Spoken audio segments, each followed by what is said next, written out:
Mereka senang kasih nama ini. Kami punya teman guide yang namanya Bishar. Ada lebih banyak namanya Bishar. Jadi kami di Nazaret merayakan hari Bishar itu pada tanggal 25 Maret. Sering kita tanya kenapa 25 Maret, ada yang menjawab karena Yesus lahir Desember. Tapi ini salah pasti. Dirayakan tanggal 25 Maret karena ada beberapa sarjana Alkitab mengatakan begini. Tercatat dalam Alkitab bahawa Gabriel menampakkan dirinya kepada Bunda Maria pada bulan yang ke-6. Sekarang kalau tanya bulan ke-6 itu bulan apa?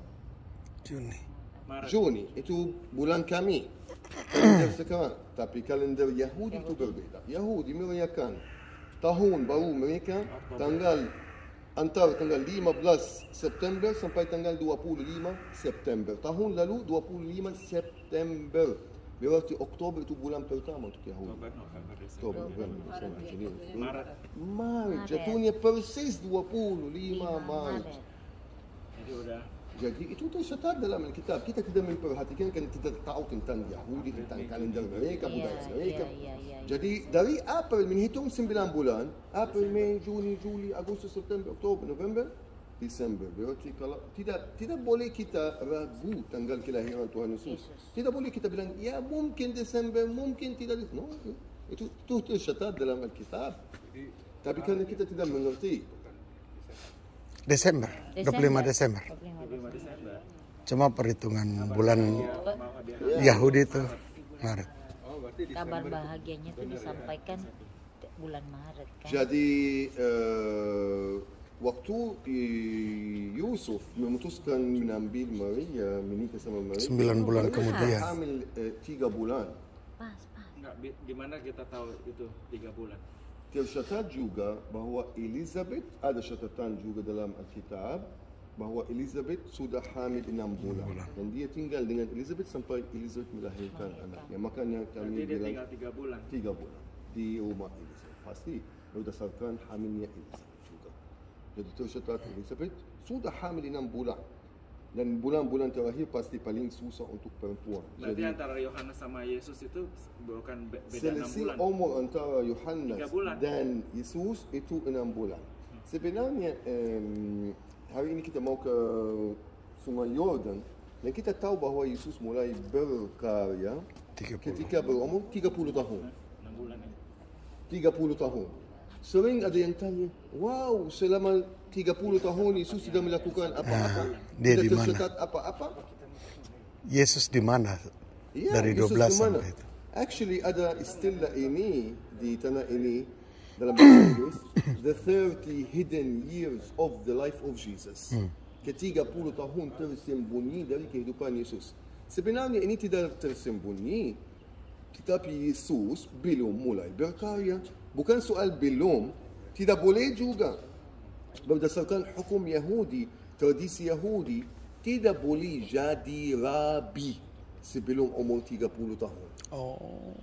Jadi sebelum umur 30 tahun, Yesus seperti kita, manusia biasa, membantu ayahnya, bekerja dengan teman dan sebagainya. Ketika berumur 30, berarti Yohanes Pembaptis mulai berkarya 6 bulan sebelum Tuhan Yesus. Ketika Yohanes juga berumur 3. Sebenarnya semua Nabi. Elia, yang lain mulai berkarya ketika berumur 30 tahun. Tidak boleh sebelumnya. 30 ke atas. 30 ke atas. Kenapa sebelum? Makanya Menjadi rabi 30 tahun. untuk jadi rabi. Untuk jadi rabi.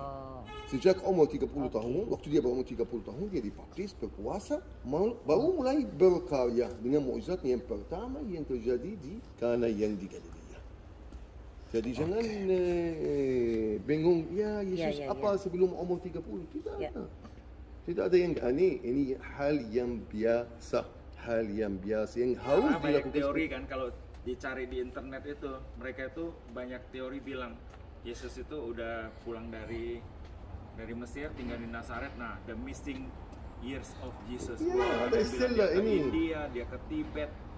Referensinya banyak banget. Berarti dia di sini, nggak Di kemana-mana. sini, tidak Belajar kemana-mana. sampai umur 30, baru mulai boleh khotbah. Syarat Rabi 30 tahun. Itu tercatat dalam bilangan Bilangan. pasal 4 ayat 3 sampai yang berumur 50 tahun. Semua orang yang kena wajib tugas supaya mereka melakukan pekerjaan di kemah pertemuan. Berarti starting 30. Sebelum itu Tidak boleh. Sampai hari ini juga Rabi 30 ya. sampai hari ini.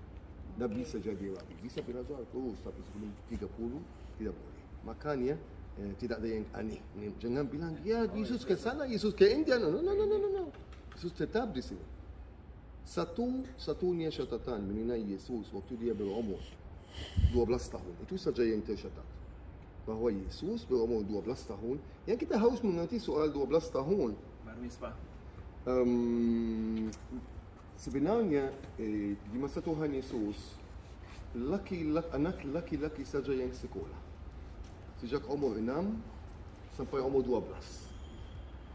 Umur 12 mereka lulus sekolah dan waktunya untuk merayakan bar mitzvah. Jadi waktu Yesus diajak ke Yerusalem berarti dia sudah lulus sekolah dan keluarga orang tuanya sangat happy dengan dia lulus. Ayo tahun ini kami bawa kamu ke Yerusalem, mau juga merayakan bar mitzvah. Itu yang terjadi Bapak dan Ibu. Ini yang menjadi pertanyaan selalu, di mana Yesus menghilang ya di Indonesia ya? Selama sebelum sampai 30 tahun ya ini kelakukan. Ini baru Indonesia jawaban. Jadi pertanyaan. Salah. Karena dia bisa mengajar baru 30 tahun. Itu jawabannya. Iya. Jadi hanya ada di sini ya. Di rumah Yusuf dan Azal Maria. bekerja dengan ayahnya dan kita percaya bahawa dua-duanya Yusuf dan Yesus bekerja di satu kota yang waktu itu penting sekali di pusat Galilea namanya Tsipori. Karena di sini tidak ada kerjaan untuk mereka. Oh. Mereka Sipoi. bekerja di Tsipori. kota itu. Mereka membangun, melakukan banyak hal Yesus dan Yusuf. Tadi tukang batu namanya apa? Bahasa Tekton. Tekton. Tekton. Tekton. Itu di Google ada Pak. Sipoi itu daerah Nazaret juga. Sipori, bukan. Daerah Sipori. Galilea. Galilea. Kota Romawi besar waktu itu. Ada dekat sini. Pulang Pak Alvin bisa ajar kiong-kiong nih. Jadi bahan khotbah deh ini. Sudah sempat dapat sapi. Sudah berapa SKS ini? Secara baru. Iya. Dengar. Nama Nazaret ini yang asli, yang sampai saat ini dalam bahasa Ibrani adalah Netzeret.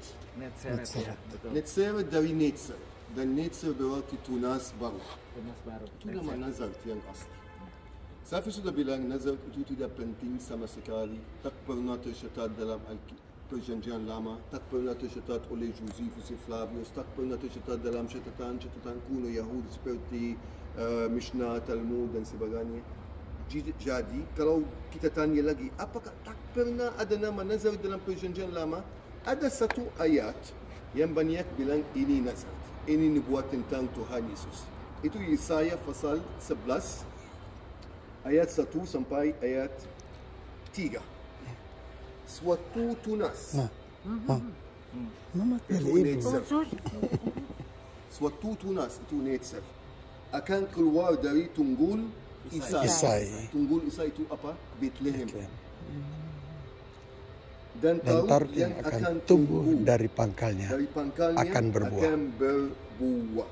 Roh Tuhan akan ada padanya. Jadi ini satu-satunya sebutan Nazaret. tentang Netzer. Roh hikmat dan pengetahuan. Tunas.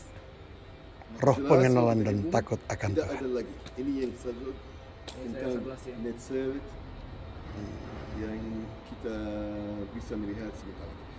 Ada pertanyaan? Yuk, masuk. Ya. Aman. Siap. Oke.